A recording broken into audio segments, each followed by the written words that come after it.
أصعب من الفرقة خيوط النهاية، وأصعب من الثنتين تفقد لك إنسان.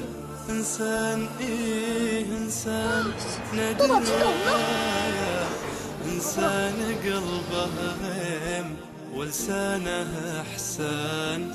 إنسان غير وكل خصلة حكاية، مكسب حقيقي للشدايد والأزمان.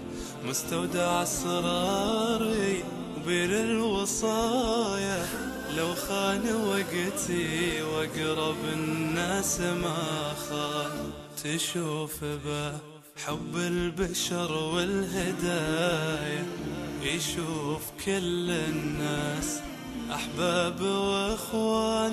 تحس أنه للفضيلة مراية، يحرجك في روح التعامل والإيمان. ذاكر لرب دوم وهذا كفاية، يا حظه اللي مسكنه كل وجدان. ذاكر لرب دوم هذا كفاية، يا حظه اللي مسكنه كل وجدان.